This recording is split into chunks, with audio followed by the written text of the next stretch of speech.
ओम श्री उमा महेश्वराय नमः। ओम श्री विष्णवे नमः। मैं हूँ वामिका और आप सभी को मार्गशीर्ष यानी अघन मास की पूर्णिमा व्रत की हार्दिक शुभकामनाएं। आज की इस वीडियो में आप सुनेंगे अघन पूर्णिमा की संपूर्ण व्रत कथा और आरती। अब सुनिए 32वीं पूर्णिमा की व्रत कथा। प्रेम से बोलिए भगवान श्री विष्णु जी की जय, माता लक्ष्मी जी की जय। द्वापर युग में यशोदा माँ ने श्री कृष्ण से कहा कि हे कृष्ण, तुम सारे संसार के उत्पन्न करता, पालनहारी और संहार करता हो। आज मुझे कोई ऐसा व्रत बताओ जिसको करने से मृत्यु लोक में भी स्त्रियों को विधवा होने का भय न रहे तथा यह व्रत सभी मनुष्यों की मनोकामना पूर्ण करने वाला हो। श्री कृष्ण कहने लगे, हे माता, तुमने अति सुंदर प्रश्न किया है। मैं तुम्हें ऐसे एक व्रत के बारे में विस्तार से बताता हूँ। सौभाग्य की प्राप्ति के लिए स्त्रियों को 32 पूर्णिमा व्रत करना चाहिए। इस व्रत को करने से स्त्रियों को सौभाग्य की प्राप्ति होती है। यह व्रत अत्यंत सौभाग्य देने वाला और भगवान शिव के प्रति भक्ति को बढ़ाने वाला है। यशोदा जी कहने लगी, हे कृष्ण, प्रथम इस व्रत को मृत्यु लोक में किसने किया था? इसके विषय में विस्तार से मुझे बताओ। श्री कृष्ण कहने लगे, इस भूमंडल पर अनेक प्रकार के रत्नों से परिपूर्ण कातिका नाम की एक नगरी थी। वहाँ चंद्रहास नामक राजा राज्य करता था। उसी नगर में धनेश्वर नाम का एक ब्राह्मण था और उसकी स्त्री अति सुशीला रूपवती थी। दोनों ही उस नगरी में बड़े प्रेम से रहते थे। घर में धन धान्य आदि की कोई कमी नहीं थी, परंतु उनको बहुत बड़ा दुख था कि उनकी कोई संतान नहीं है। एक समय एक बड़ा योगी उस नगरी में आया। वह योगी उस ब्राह्मण के घर को छोड़कर अन्य सभी घरों से भिक्षा लेकर भोजन किया करता था। वह रूपवती से कभी भिक्षा नहीं लेता था। एक दिन वह योगी रूपवती से भिक्षा न लेकर किसी अन्य घर से भिक्षा लेकर गंगा किनारे जाकर भीक्षण को प्रेम पूर्वक ग्रहण करने लगा कि धनेश्वर ने योगी का यह सब कार्य देख लिया। अपनी भिक्षा के अनादर से दुखी होकर धनेश्वर योगी से बोला, हे महात्मन, आप सब घरों से भिक्षा लेते हैं, परंतु आप मेरे घर की भिक्षा कभी नहीं लेते, इसका क्या कारण है? योगी ने कहा, निसंतान के घर की भीख पतितों के अन्न के तुल्य होती है और जो पतितों का अन्न खाता है वह भी पतित हो जाता है। क्योंकि तुम निसंतान हो, इसलिए पतित हो जाने के भय से मैं तुम्हारे घर की भिक्षा नहीं लेता। धनेश्वर योगी की यह बात सुनकर बहुत दुखी हुआ और हाथ जोड़कर योगी के पैरों में गिर गया और कहने लगा, हे महाराज, यदि ऐसा है तो आप पुत्र प्राप्ति का उपाय बताइए। आप सर्वज्ञानी हैं, मुझ पर कृपा कीजिए। हे भगवान, मेरे घर में धन की कोई कमी नहीं है, परंतु मैं पुत्र न होने के कारण अत्यंत दुखी हूँ। आप मेरे इस दुख का हरण करें, आप सामर्थ्यवान हैं। यह सुनकर योगी कहने लगा, हे ब्राह्मण, तुम चंडी की आराधना करो। घर आकर उसने अपनी पत्नी से सब वृतांत कहा और स्वयं तप करने के लिए वन में चला गया। वन में जाकर उसने चंडी की उपासना की और उपवास किए। चंडी ने 16वें दिन उसको स्वप्न में दर्शन दिया और कहा, धनेश्वर, जा, तेरे घर पुत्र होगा। परंतु वह 16 वर्ष की आयु में ही मृत्यु को प्राप्त हो जाएगा। यदि तुम दोनों पति पत्नी 32 पूर्णमासियों का व्रत विधि पूर्वक करोगे तो वह दीर्घ आयु हो जाएगा। जितनी तुम्हारी सामर्थ्य हो, आटे के दिए बनाकर शिवजी भगवान का पूजन करना, परंतु पूर्णमासी के व्रत 32 होने चाहिए। प्रातः काल होने पर इस स्थान के समीप तुम्हें आम का वृक्ष दिखाई देगा, उस पर चढ़कर तुम एक फल तोड़कर शीघ्र ही अपने घर चले जाना और अपनी पत्नी से सब वृतांत कहना। ऋतु स्नान के पश्चात वह स्वच्छ होकर श्री शंकर भगवान का ध्यान करके उस फल को खा लेगी। शंकर भगवान की कृपा से उसको गर्व हो जाएगा। जब वह ब्राह्मण प्रातः काल उठा तो उसने एक स्थान के पास ही आम का वृक्ष देखा, जिस पर एक अत्यंत सुंदर आम का फल लगा हुआ था। उस ब्राह्मण ने उस आम के वृक्ष पर चढ़कर फल को तोड़ने का प्रयत्न किया, परंतु वृक्ष पर कई बार प्रयत्न करने पर भी वह चढ़ नहीं पाया। तब उस ब्राह्मण को बहुत चिंता हुई। तब विघ्न विनाशक श्री गणेश भगवान की वंदना करने लगा।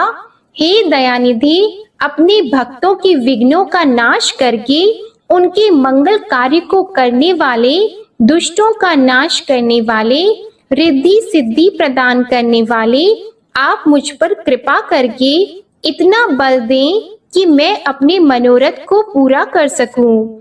इस प्रकार गणेश जी की प्रार्थना करने पर उनकी कृपा से धनेश्वर वृक्ष पर चढ़ गया और उसने सुंदर आम के फल को तोड़ लिया। और धनेश्वर ने सोचा कि वरदान से फल मिला था वो यही है और कोई फल तो दिखाई नहीं दे रहा। धनेश्वर ब्राह्मण ने जल्दी से घर जाकर अपनी पत्नी को वह फल दे दिया और उसकी पत्नी ने अपने पति के कहे अनुसार उस फल को खा लिया और वह गर्भवती हो गई। देवी जी की असीम कृपा से उसे एक अत्यंत सुंदर पुत्र उत्पन्न हुआ, जिसका नाम उन्होंने देवी दास रखा। माता पिता के हर्ष और शोक के साथ वह बालक शुक्ल पक्ष के चंद्रमा के भांति अपने पिता के घर में बड़ा होने लगा। माता भवानी की कृपा से वह बालक बहुत ही सुंदर, सुशील, विद्या पढ़ने में बहुत ही निपुण हो गया। दुर्गा जी की आज्ञा अनुसार उसकी माता ने 32 पूर्णमासी का व्रत रखना आरंभ कर दिया, जिससे उसका पुत्र बड़ी आयु वाला हो जाए। 16वां वर्ष लगते ही देवी दास के माता पिता को बड़ी चिंता हो गई कि कहीं उनके पुत्र की इस वर्ष मृत्यु न हो जाए। इसलिए उन्होंने अपने मन में विचार किया कि यदि यह दुर्घटना उनके सामने हो गई तो वे कैसे सहन करेंगे। इसलिए उन्होंने देवी दास के मामा को बुलाया और कहा, हमारी एक बहुत बड़ी इच्छा है कि देवी दास 1 वर्ष तक काशी में जाकर विद्या अध्ययन करे और उसको अकेला भी नहीं छोड़ना चाहिए। इसलिए साथ में आप चले जाएं और 1 वर्ष के पश्चात इसको वापस ले आना। सब प्रबंध करके उसके माता पिता ने काशी जाने के लिए देवी दास को एक घोड़े पर बिठाकर उसके मामा के साथ भेज दिया, परंतु यह बात उसके मामा या किसी और से नहीं बताई। धनेश्वर तथा उसकी पत्नी ने अपने पुत्र की मंगल कामना तथा दीर्घ आयु के लिए भगवती दुर्गा की आराधना और पूर्णमासियों का व्रत करना आरंभ कर दिया। इस प्रकार बराबर 32 पूर्णमासी के व्रत को उन्होंने पूरा किया। कुछ समय पश्चात एक दिन वह मामा और भांजा मार्ग में रात बिताने के लिए किसी गांव में ठहरे हुए थे। उस दिन उस गांव में ब्राह्मण की अत्यंत सुंदर, सुशीला और गुणवती कन्या का विवाह हो रहा था। जिस धर्मशाला के अंदर वर और उसकी बारात ठहरी हुई थी, उसी धर्मशाला में देवी दास और उसके मामा भी ठहरे हुए थे। संयोगवश कन्या को तेल आदि चढ़ाकर मंडप आदि का कार्य किया गया तो लग्न के समय वर को धनुर्वात हो गया। इसलिए वर के पिता ने अपने कुटुंबियों से विमर्श करके निश्चय किया कि यह देवी दास मेरे पुत्र जैसा ही सुंदर है, मैं इसके साथ ही लग्न करवा दूं और बाद में विवाह के अन्य कार्य मेरे लड़के के साथ हो जाएंगे। ऐसा सोचकर देवी दास के मामा से जाकर बोला कि तुम थोड़ी देर के लिए अपना भांजा हमें दे दो, जिससे विवाह के लग्न का सब कार्य सुचारू रूप से हो सके। तब देवीदास का मामा कहने लगा, जो कुछ भी वधू पक्ष से कन्यादान के समय वर को मिले वह सब हमें दे दिया जाए, तो मेरा भांजा इस बारात का दूल्हा बन जाएगा। यह बात वर के पिता ने स्वीकार कर लेने पर उसने अपना भांजा वर बनने के लिए भेज दिया और उसके साथ सब विवाह कार्य विधि पूर्वक संपन्न हो गए। पत्नी के साथ वह भोजन करने के पश्चात बहुत उदासीन और दुखी हो गया। उसने सब बातें जो वर के पिता और उसके मामा में हुई थी लड़की को बता दी। तब कन्या कहने लगी कि यह ब्रह्मा विवाह के विपरीत कैसे हो सकता है। देव, ब्राह्मण और अग्नि के सामने मैंने आपको ही अपना पति माना है, इसलिए आप ही मेरे पति हैं। मैं आपकी ही पत्नी रहूंगी, अन्य किसी की नहीं। देवीदास ने कहा, ऐसा मत करिए, क्योंकि मेरी आयु बहुत कम है। मेरे पश्चात आपकी क्या गति होगी, इन बातों को अच्छी तरह विचार कर लो। परंतु वह दृढ़ विचारों वाली लड़की थी। वह बोली, जो आपकी गति होगी वही मेरी गति होगी। प्रातः काल देवीदास ने अपनी पत्नी को 3 नागों से जड़ी हुई एक अंगूठी दी, एक रुमाल दिया और बोला, हे प्रिये, इसे लो और संकेत समझकर स्थिर चित्त हो जाओ। मेरा मरण और जीवन जानने के लिए एक पुष्प वाटिका बना लो। उसमें सुगंधी वाली एक नव मल्लिका लगाओ और उसको प्रतिदिन जल से सींचा करो और आनंद के साथ खेलो कूदो और उत्सव मनाओ। जिस समय और जिस दिन मेरा प्राणात होगा यह फूल सूख जाएंगे और जब यह फिर से हरे हो जाएं, तो समझ लेना मैं जीवित हूँ। यह बात निश्चय करके समझ लेना, इसमें कोई भी संशय नहीं है। इतना कहकर देवीदास वहां से चला गया और प्रातः काल होते ही वहां पर गाजे बाजे बजने लगे और जिस समय विवाह कार्य समाप्त करने के लिए वर तथा सब बाराती मंडप में आए, तो कन्या ने वर को भली प्रकार से देखकर अपने पिता से कहा, यह मेरा पति नहीं है। मेरा पति वही है जिसके साथ रात्रि में मेरा पानी ग्रहण हुआ था। इसके साथ मेरा विवाह नहीं हुआ है। यदि यह वही पुरुष है तो बताइए कि मैंने इसको क्या दिया। वधू पक्ष और कन्या पक्ष कन्यादान के समय जो आभूषण आदि दिए गए थे वो दिखाए तथा रात में क्या गुप्त बातें मैंने इनसे कही वह सब सुनाइए। पिता ने उसके कहे अनुसार वर को बुलाया।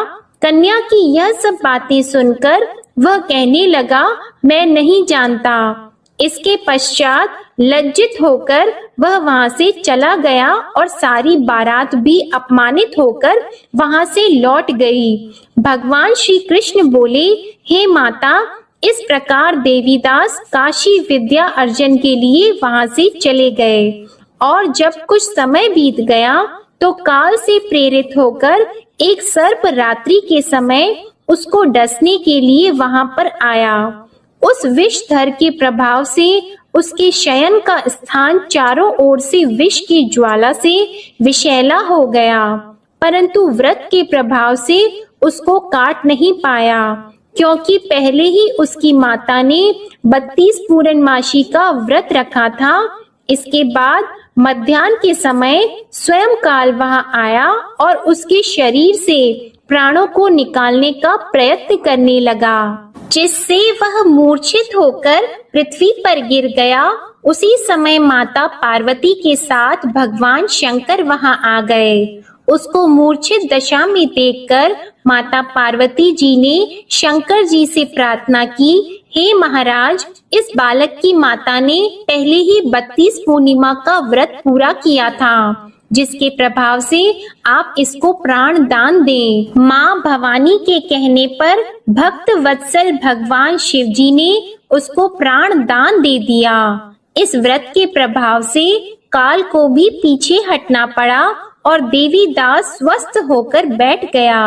उधर उसकी पत्नी उसके काल की परीक्षा किया करती थी। जब उसने देखा उस पुष्प वाटिका में पुष्प कुछ भी नहीं रहे तो उसको अत्यंत आश्चर्य हुआ, लेकिन जब वह जैसे ही हरी भरी हो गई तो वह जान गई कि अब उसका पति ठीक ठाक है, वह जीवित हो गया है। यह देखकर वह बहुत प्रसन्न हो उठी। अपने पिता से कहने लगी, पिताजी मेरे पति जीवित हैं, आप उनको ढूंढिए। जब 16वां वर्ष व्यतीत हो गया तो देवीदास भी अपने मामा के साथ काशी से चल गया। इधर उसके ससुर उसको ढूंढने के लिए अपने घर से जाने ही वाले थे कि वे दोनों मामा भांजा वहां पर आ गए। उनको आया हुआ देखकर उनके ससुर को बड़ी प्रसन्नता हुई और वह उन्हें अपने घर ले गए। उस समय नगर के निवासी भी वहां इकट्ठे हो गए और सबने निश्चय किया कि अवश्य ही इसी बालक के साथ कन्या का विवाह हुआ था। उस बालक को कन्या ने जब देखा तो पहचान लिया कि यह तो वही है जो संकेत करके गया था। कुछ दिन बाद देवीदास ने अपनी पत्नी और मामा के साथ अपने ससुर के घर से बहुत सारे उपहार लेकर अपने माता पिता के घर गए।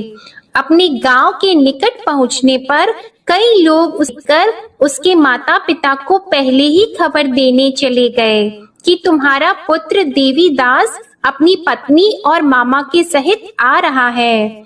ऐसा समाचार सुनकर माता पिता को विश्वास नहीं हुआ, परंतु जब और लोगों ने भी आकर यही बात उन्हें बताई तो उनको बड़ा आश्चर्य हुआ।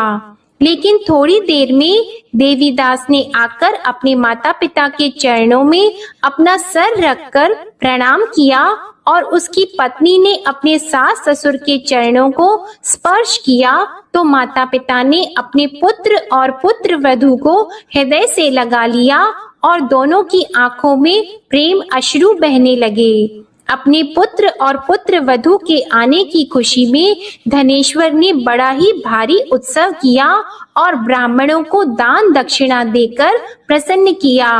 श्री कृष्ण भगवान कहने लगे, इस प्रकार धनेश्वर 32 पूर्णमासियों के व्रत के प्रभाव से पुत्रवान हो गया।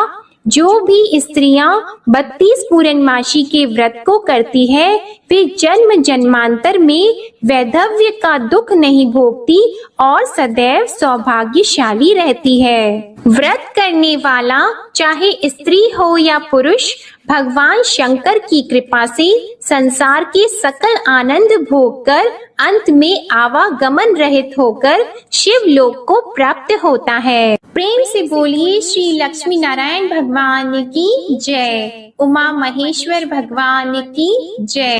अब सुनिए पूर्णिमा व्रत की दूसरी कथा। पौराणिक कथा के अनुसार एक बार की बात है, किसी नगर में एक सेठ और सेठानी रहते थे। सेठानी प्रतिदिन श्री हरि भगवान विष्णु की पूरी श्रद्धा से पूजा अर्चना किया करती थी, लेकिन उसका पूजा करना उसके पति यानी सेठ को बिल्कुल भी पसंद नहीं था। इसी कारण सेठ ने एक दिन अपनी पत्नी को घर से निकाल दिया। घर से निकाले जाने के बाद सेठानी जंगल की तरफ निकल पड़ी। रास्ते में जाते समय सेठानी ने जंगल में 4 आदमी को देखा जो मिट्टी खोद रहे थे। तब सेठानी उन आदमी के पास गई और उन लोगों से कहा, कृपया आप मुझे किसी काम पर रख लें। इसके बाद चारों आदमी ने सेठानी को नौकरी पर रख लिया। सेठानी के हाथ पांव बहुत ही कोमल थे, इस वजह से काम करते करते उसके हाथ पर छाले पड़ गए। सेठानी के हाथों को देखकर चारों आदमी ने कहा कि तुम यह काम छोड़ दो, तुम किसी अच्छे घर खानदान की लगती हो, इसकी जगह तुम हमारे घर के काम में हाथ बटा दो। सेठानी इस काम के लिए राजी हो गई। फिर वे चारों आदमी सेठानी को अपने घर ले गए। वहाँ चारों आदमी हर दिन 4 मुट्ठी चावल लाते थे और आपस में बांटकर उसे खा लेते थे। यह देखकर सेठानी को बहुत बुरा लगा। अगले दिन सेठानी ने चारों से कहा, सुनो भाई, तुम लोग कल से 4 मुट्ठी की जगह 8 मुट्ठी चावल लेकर आना। सेठानी के कहे अनुसार चारों आदमी अगले दिन 8 मुट्ठी चावल लेकर आए। उस चावल को सेठानी ने पकाकर सबसे पहले भगवान विष्णु को भोग लगाया और फिर चारों आदमियों को परोसा। जब चारों आदमी ने उस भोग लगाए भोजन को खाया तो उन लोगों को बहुत स्वादिष्ट लगा। उन्होंने सेठानी से कहा, बहन, आज जो तुमने खाना बनाया वह बेहद स्वादिष्ट है। इस पर सेठानी ने कहा, यह भोजन भगवान विष्णु का झूठा है, इसी वजह से आप लोगों को यह बहुत स्वादिष्ट लग रहा है। उधर सेठानी के जाने के बाद से सेठ भूखा रहने लगा। आस पड़ोस के लोग उसे देखकर ताने भी मारते थे कि यह आदमी सिर्फ अपनी पत्नी की वजह से ही भोजन किया करता था। ऐसा बार बार सुनने के बाद सेठ एक दिन अपनी पत्नी की तलाश में जंगल की तरफ निकल पड़ा। रास्ते में सेठ को मिट्टी खोदते हुए वही 4 आदमी दिखाई दिए। उसे देखकर सेठ ने कहा, सुनो भाई, क्या तुम मुझे काम पर रख सकते हो? तब चारों आदमी ने उसे काम पर रख लिया, किंतु मिट्टी खोदने से सेठ के हाथों में भी छाले पड़ने लगे, यहाँ तक कि उनके बाल भी उड़ गए। यह देखकर चारों आदमी को सेठ पर दया आ गई और उसने कहा, सुनो भाई, तुम इस काम को छोड़ दो, तुम किसी अच्छे घर के लगते हो, तुम हमारे घर चलो, वहाँ कुछ काम में हाथ बटा लेना। सेठ ने उन चारों की बात मान ली और वह उनके साथ उनके घर चले गए। घर पहुँचने के बाद सेठ ने जैसे ही सेठानी को देखा वह पहचान गए, लेकिन सेठानी घूंघट में थी और सेठ के चेहरे को नहीं देख पाई। इस वजह से वह अपने पति को नहीं पहचान पाई। हर दिन की तरह इस दिन भी सेठानी ने भोजन बनाकर विष्णु भगवान को भोग लगाया और सभी को खाना परोसने लगी। जैसे ही सेठानी सेठ को भोजन देने लगी, तब स्वयं भगवान विष्णु ने सेठानी का हाथ पकड़ लिया और कहा, ये तुम क्या कर रही हो? यह सुनकर सेठानी ने कहा, मैं कुछ नहीं कर रही हूँ, मैं तो बस भोजन दे रही हूँ। भगवान विष्णु ने मेरा हाथ पकड़ लिया है। तब सेठानी से चारों आदमी ने कहा, हमें भी भगवान विष्णु के दर्शन कराओ। इसके बाद सेठानी हाथ जोड़कर भगवान विष्णु से अनुरोध करने लगी, हे प्रभु, आप मेरी तरह इन्हें भी दर्शन दें। तब भगवान विष्णु वहाँ प्रकट हो गए। इस दृश्य को देखते ही सेठ ने सेठानी से क्षमा मांगी और उसे अपने घर साथ चलने को कहा। फिर चारों भाइयों ने बहुत सारा धन देकर अपनी बहन को विदा किया। इस घटना के बाद से सेठ भी भगवान विष्णु के भक्त बन गए और उनकी श्रद्धा पूर्वक पूजा करने लगे। ऐसा करने से सेठ सेठानी के घर फिर से धन की वर्षा होने लगी। मान्यता है कि पूर्णिमा का व्रत रखकर इस कथा को सुनने से भगवान श्री विष्णु जी की कृपा से सभी के घर धन धान्य से भर जाते हैं और सभी के दुख दूर होते हैं। प्रेम से बोलिए भगवान श्री विष्णु जी की जय। अब सुनिए विष्णु भगवान की आरती। जय जगदीश हरे, स्वामी जय जगदीश हरे, भक्त जनों के संकट क्षण में दूर करे। ओम जय जगदीश हरे, जो ध्यावे फल पावे, दुख बिन से मन का, सुख संपत्ति घर आवे, कष्ट मिटे तन का।